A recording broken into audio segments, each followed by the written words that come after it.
So now I'm starting to record.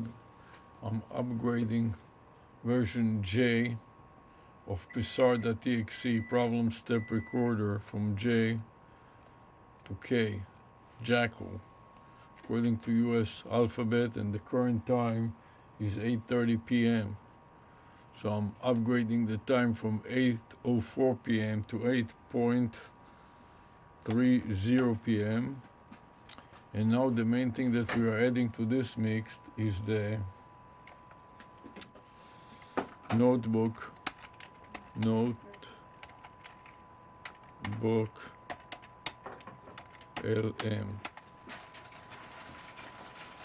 That's it, and this is part of Psar problem step recorder. Copy and paste. So now I want to turn it to the computer more so the viewer can see the screen better. And that is going to go to the Psar.exe subfolder here. I want to make sure that the beauty is here and she can help me deal with this English commentary. Copy and save, and additional details. That was 222 screens.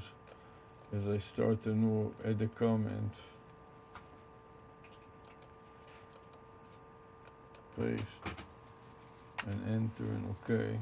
And before I forget, I want to make sure that I get the URL of this copy into my notes.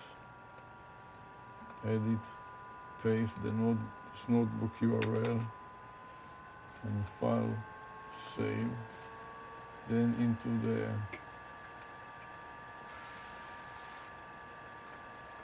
Control V,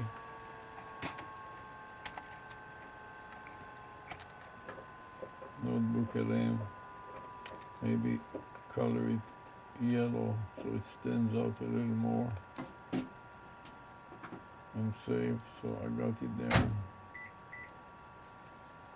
I will start with plain backup, and then we'll deal with the beta and the interactive mode. So first we'll listen to it.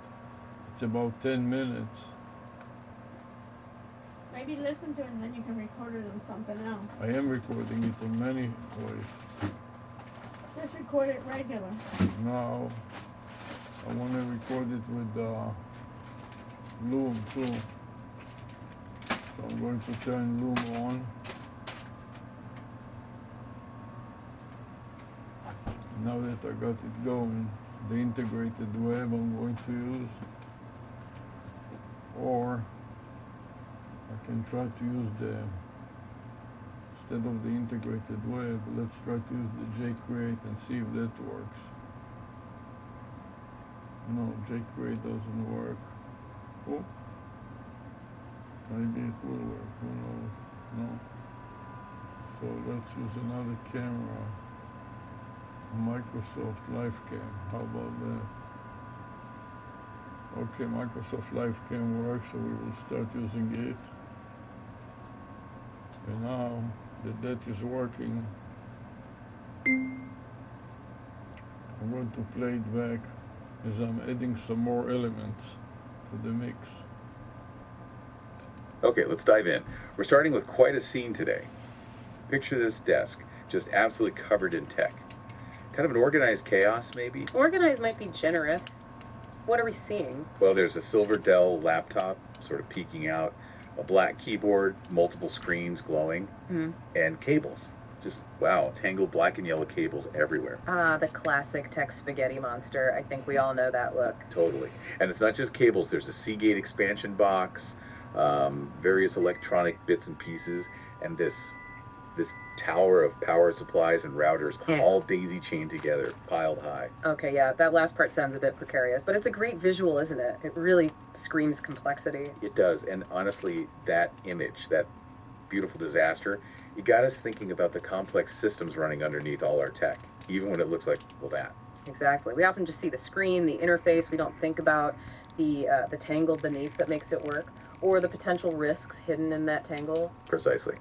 And that's our jumping off point for this deep dive. We're pulling together insights from a few different places today. Right. We've got transcripts from YouTube. One's about IT for live broadcasting. Another touches on power strip safety, very relevant to that tower you mentioned. Definitely. We also have the NFIRS guide, that's the National Fire Incident Reporting System. Really detailed stuff. And finally, a research paper on automated trading systems.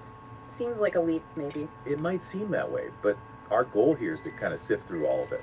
We want to understand the tech, sure, but also the potential hazards, and maybe find the hidden order in systems that, on the surface, can look pretty chaotic, like that desk. So finding the system within the mess, essentially, whether it's digital streams, electrical safety, incident reports, or financial algorithms.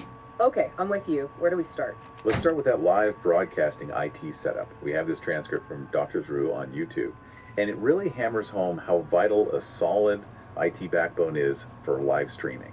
Oh, absolutely. Viewers expect it to be seamless, don't they? No buffering, no glitches, but behind the scenes. Exactly. And the transcript mentions a whole bunch of tools they use.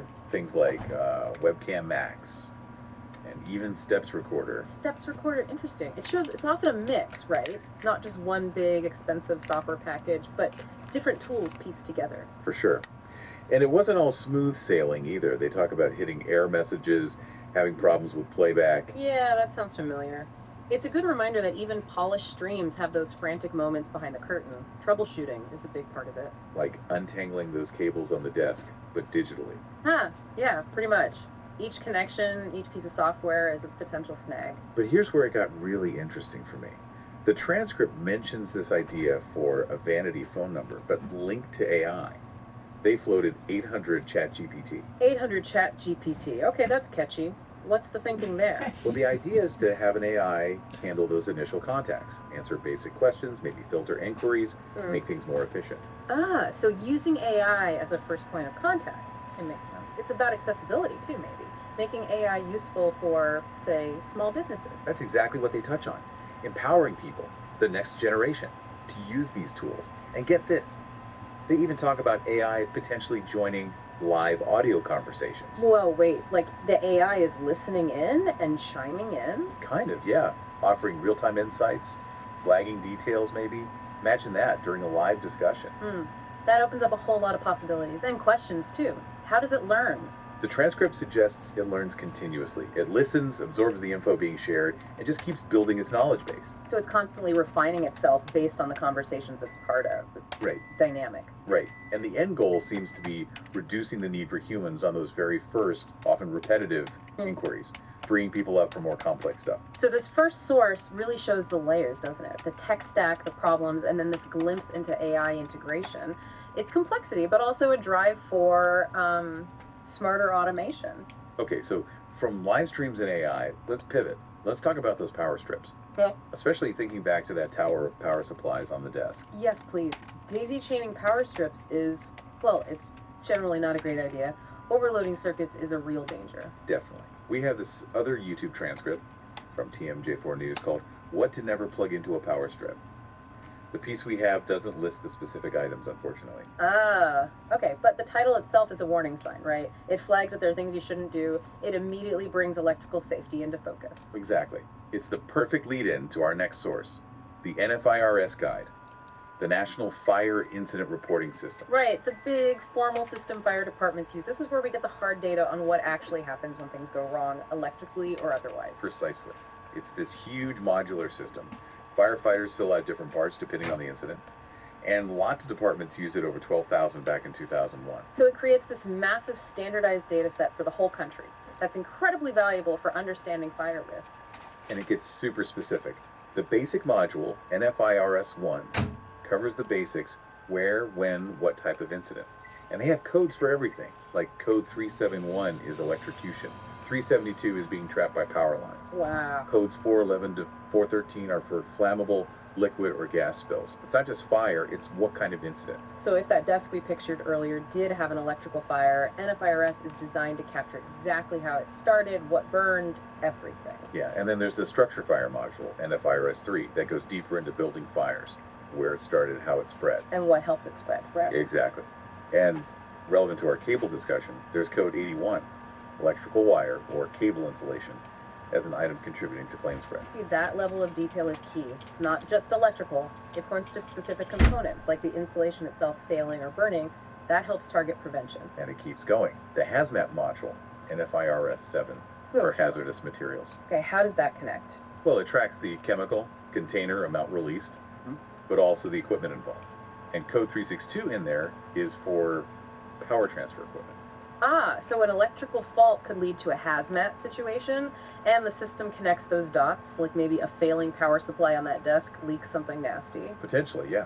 Then you've got modules for wildland fires, a general fire module with codes for HVAC, dryers, electronics like 711 to 757, cover various electronics. It really covers the gamut, a comprehensive system. Even the arson module has relevant codes.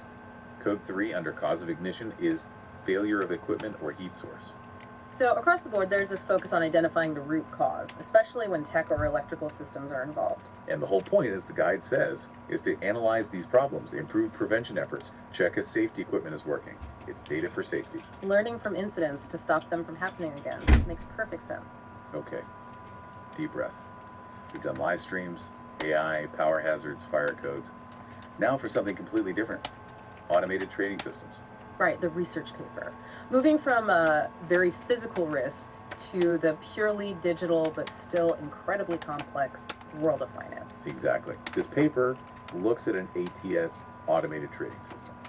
It deals with, let's see, quantitative, robotic, algorithmic trading of stocks, treasuries, commodities, futures, the whole shebang. So high frequency, complex trading done by algorithms. But it's more than just buy-sell bots. The system described incorporates strategy, internet security, forensic accounting, even expert witness testimony and surveillance aspects. It's a lot. Forensic accounting, why? Apparently, a key goal is identifying misinformation, like cooking the books related to complex financial instruments. The system tries to sniff that out. Okay, so it's trying to find anomalies and potential fraud within market data itself. That's fascinating. And it tracks tons of data points. What's traded, currencies, win percentages, how long trades are held. Very quantitative. Makes sense. You need data to train the algorithms and check if